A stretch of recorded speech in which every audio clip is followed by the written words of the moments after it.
ये बहुत बड़ी कयास पूरा शहर ही लगा रहा था कि आप एक गेम चेंजर के रूप में आपकी भूमिका पूरा शहर देख रहा है, तो क्या आपकी तरफ से मन बना लिया गया फाइनली? फाइनली देखो, बीजेपी में है, एनडीए का पार्ट है। कांडा जी ने आदेश दिया था कि कालावाली में इलेक्शन लड़ना, 2 महीने से मैं तैयारी कर रहा था और बीजेपी के हर एक वर्कर से, हर एक पदाधिकारी से, डिस्ट्रिक्ट के पदाधिकारी से, सबसे मिला।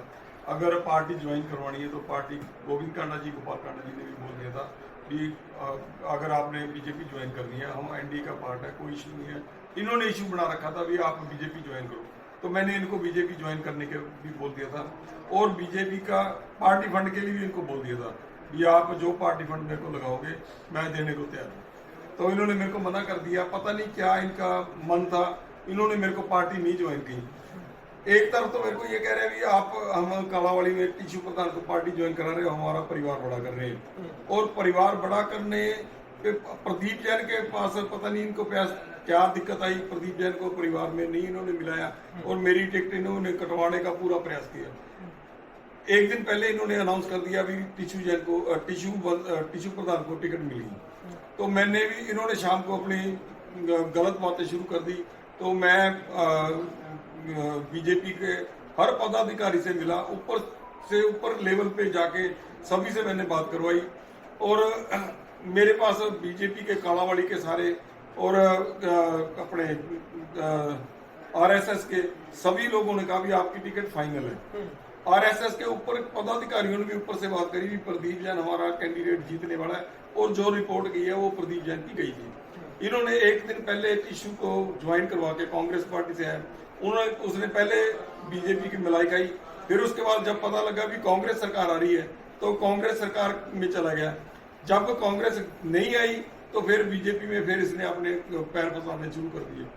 हर एक जगह से ये नाकाम है। मैं टिश्यू को कभी भी ना तो एक वोट डालने दूंगा और उसका पूरा विरोध करूंगा। परसों मेरे मंत्री जी है कृष्ण जी, तो मैं उनसे नहीं मिला, चलो मेरे को गुस्सा था। मैं अब जो भी मंत्री आएंगे, मेरे पास अभी फोन आया, विपुल गोयल जी आएंगे और भी आएंगे, उनको सारी बात बताऊंगा। ये कालावाड़ी में बीजेपी को बिल्कुल खत्म करना चाह रहे हैं। जो ये 2-4 आदमी कालावाड़ी में बीजेपी को खत्म करने जा रहे हैं, मैं बीजेपी को खत्म होने नहीं देता, बीजेपी के साथ हूं, पर टिश्यू को वोट नहीं पड़ने दूंगा, चाहे कोई भी कहीं पे भी वोट डाल दे। जज साहब, क्या लगता है बीजेपी एकजुट नजर आ रही है आपको? बिल्कुल नहीं। बीजेपी का हर एक बंदा, आज भी आप किसी वार्ड में चले जाओ, किसी कांग्रेसी से पूछ लो, किसी बीजेपी वालों से पूछ लो, आरएसएस वालों से पूछ लो, वो हर एक बंदा, ये मंडी का हर एक बंदा कहता है, एक लेबर वाले से भी पूछ लो कि प्रदीप जैन को टिकट ना देना इनकी नाकामी रही और ये हारेंगे, बुरी तरह हारेंगे और बीजेपी को कालावाड़ी में खत्म करना चाहते हैं। ये मैं अब सीएम साहब से भी, मोहनलाल जी बडोली जी से भी, आरएसएस के सभी पदाधिकारी से ये अपील करूंगा कि जो ये शक्तियां बीजेपी को खत्म करना चाहती हैं, ये अंदर खाते कांग्रेस से मिली हुई है और इनको पार्टी से निकाला जाए और कालावाड़ी में बीजेपी को ये बढ़िया समर्थन देके, बढ़िया बंदे जो पुराने बैठे हैं उनको आगे लेके आके कालावाड़ी में बीजेपी को अपने ग्राउंड पे लेके। दीदी, क्या लगता है इससे पहले जिलाध्यक्ष यहाँ से किसी नेताओं के साथ कोई मंथन नहीं हुआ, सहमति नहीं दी? मेरी रेणु शर्मा जी से 10 बार बात हुई, ज्वाइन करने के लिए भी बात हुई, इन्होंने मेरे को ज्वाइन क्यों नहीं करवाया, ये जवाब दे दें। मैं खुद गया हूँ चल के, गोविंद भाई साहब ने फोन किया, गोपाल भाई साहब ने फोन किया भी आप बीजेपी प्रदीप को ज्वाइन करवा दो, उन्होंने नहीं ज्वाइन करवाई। क्यों नहीं करवाई, ये अपने शीर्ष नेता को बताएं। मंत्री जी आएंगे, मैं उनको कहूंगा, आप इनसे पूछो, जिलाध्यक्ष है, क्यों नहीं ज्वाइन करवाई प्रदीप को, क्या इनकी क्या मंशा थी? सर, क्या लगता है बीजेपी की आपसी जो गुटबाजी है वो कहीं ना कहीं कालांवाली के लिए आत्मघात साबित होगी? मैम, बीजेपी की कोई गुटबाजी नहीं है, बीजेपी का गुट सारा मेरे साथ खड़ा है।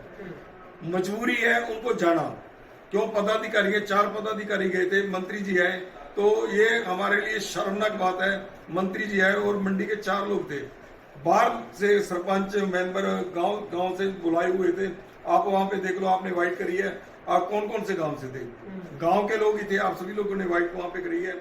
आप पत्रकार भाइयों को सबको पता है कि वहां पे मंडी के लोग थे या गांव के लोग थे, गांव के लोग आए हुए थे, मंडी का कोई लोग नहीं था। जैन साहब, आपको पार्टी की तरफ से विश्वास दिलाया गया टिकट के बारे में, फिर आपकी टिकट को मिस किया गया, तो क्या कारण रहा उसका? कारण तो यही है कि प्रदीप आगे ना जाए, प्रदीप आगे आ गया तो हमारे नंबर कट जाएंगे, हमारे से ऊपर चला जाएगा। इनकी मंशा यही थी। सर, कैबिनेट मंत्री के द्वारा ये कहा गया है कि कोई भी पार्टी का आदमी जो है 3 दिन से ज्यादा पार्टी से दूर नहीं रहता। प्रदीप जैन प्रचार प्रसार में टिशू प्रधान के साथ दिखाई देंगे। टिशू के प्रधान के साथ नहीं जाऊंगा। कोई भी मेरे को कुछ कह दे, हाँ चरणदास चन्नी को सपोर्ट कर देंगे, मैं चरणदास चन्नी के साथ चला जाऊंगा। मैं बीजेपी के साथ हूँ, आज भी मेरा अलायंस है बीजेपी के साथ। मेरे आका मेरे बैठे हैं गोपाल भाई साहब, गोविंद भाई साहब, मैं उनके साथ हूँ। जो आदेश वो करेंगे मैं उनको फॉलो करूँगा। ठीक।